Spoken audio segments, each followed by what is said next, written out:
Welcome to today's teaching class. My name is Masood Khan and this is my micro teaching class. In today's session, it is all about developing a supportive relationship with an adult user in a care setting. In this session, hopefully we will aim to discuss the topics and gain a basic understanding about what relationships and health social care is basically about. And this is the foundation. Okay. Relationships, as you know, they come in all shapes and sizes.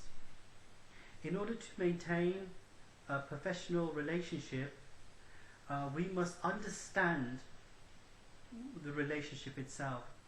So in a relationship, you'll find expectations, emotions, involvement, and behavior. Let's take a look at the type of relationships you would discover around you, and this would enable you to identify how relationships differ. Okay, so I'm going to go around the room. I want to ask you, what type of relationships would you find around you in the care setting? Okay, so let's just go around you. Let me just ask you what type of relationships would you have? Okay, now look at this board. I've drawn out a basic relationship, and a relationship, as you can see, it says types of relationships, or what kind of relationships there are. Now, the basic relationships which I would like to talk about is the kind of relationships that you would find when you go out to going around. So let's talk about the relationships you have, just in general. What kind of relationships do you have? Now let's talk about it. Where would you find a relationship? Would you know where would you find a relationship? That's correct. Your family. Family is a good relationship. Family, you can have two types of relationships in a family. You can have direct relationship, or direct or indirect. But when we talk about family relationship, we can talk about extended family, or you can have an immediate family. So you suggested your family, and I presume that you can have immediate family, a daughter perhaps, maybe if you know someone who has a daughter. Now, in order to achieve this type of relationship, we must really look at the relationship. So that's extended. You've got a daughter, which is extended, and you've got an uncle, which is an extended relationship. Now let's look at another type of relationship. Where would you find another relationship? Do you know? Does anybody know? Okay, friendship. Let's say, for instance, a friend, your best friend. Okay, so your best friend is another type of person that you would find who would have a relationship with you. So let's say, for instance, your best friend, and that's another relationship. Let's look at another relationship. Somebody we meet in the shop on a regular basis. Perhaps maybe when you want to go, what you do after this, you want to go for a break, and that's a relationship you're going to have. You're going to go to the shop, and the local shop, because this is your area, it's not mine, but you know the people, and that's acquaintance. They're called acquaintances, and somebody you know slightly. So the shop owner you know slightly. Oh, hello, Mr. Ahmed, how are you? Hello, Mr. Watts, how are you? Hello, Mrs. Jenny, how are you? Then, therefore, that's a relationship. Another relationship is what you have here in where you're actually working, and I've given you a hint there. It's a working relationship. That's working relationship. An employee. You're an employee, so that you're in a working relationship. Another one is school friend. That's right, school friend. A school friend is it's a relationship. It's someone you don't see out of school, and that's a relationship you would have with a relationship. Now that I've identified the actual relationships, what we need to do is to find out, okay, so this is the relationship, this is what it's based on, and but it is actually, these relationships actually differ to what real relationships are about. The foundation of a relationship is based on trust, and you may know that it is not sudden and it isn't instant. The trust between two people can develop over time.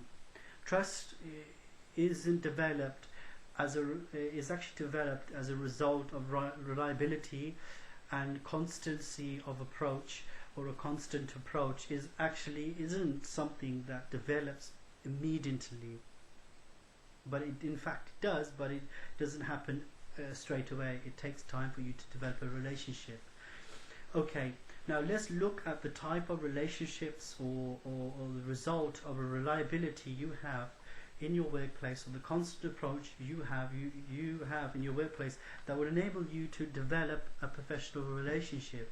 And it's a foundation of a relationship.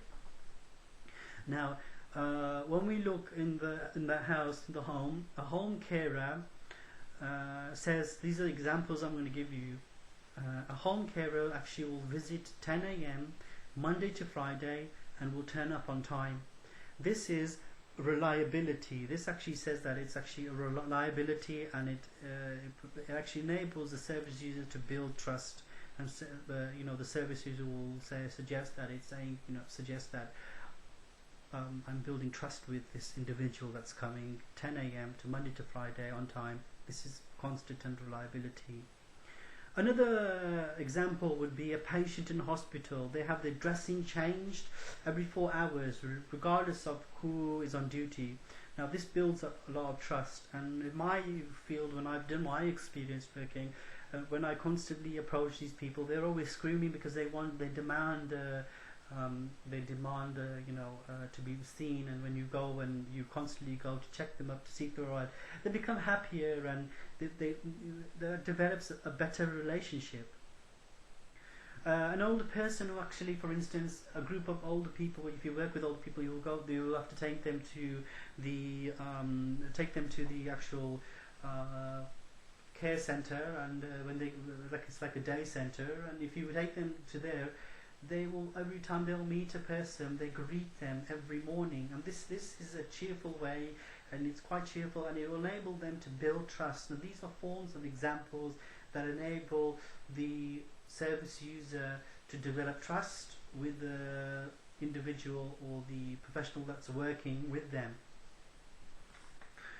Now let's look at the type of relationships you would actually have, the type of elements that you will need in order to build a better relationship with the service user.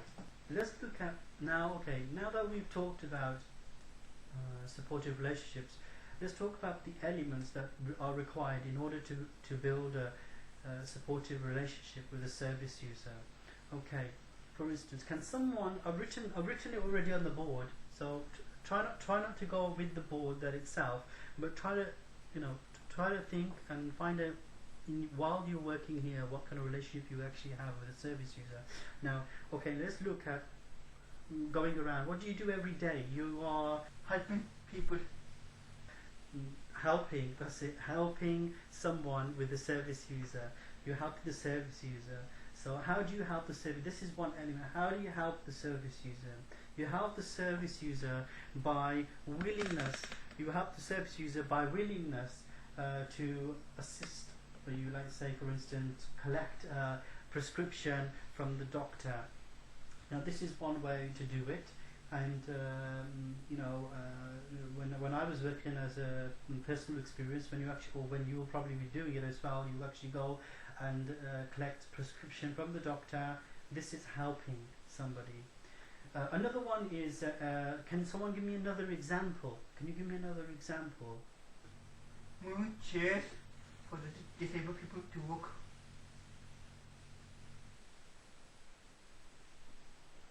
Enable, that's it. Enable is called enabling. You enable something. Let's say, for instance, you remove an object from the pathway of the service user. So if they're on the wheelchair, you move that's it.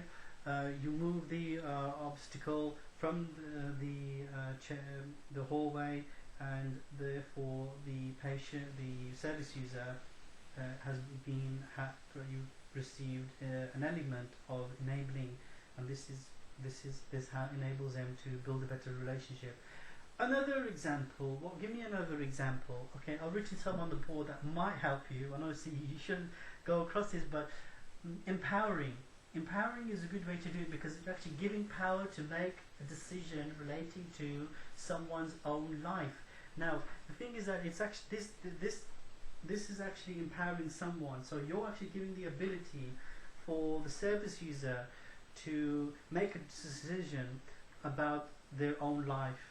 And this would involve, let's say, for instance, service user is planning their care package. So if they want to have one-to-one session, but they want part of their caring is that you will have to help them with their cooking requirements, then obviously that is part of their care package, and you will have to assist with that because that is your job. Another example is, can you give me another example? Making choices, perhaps that's one.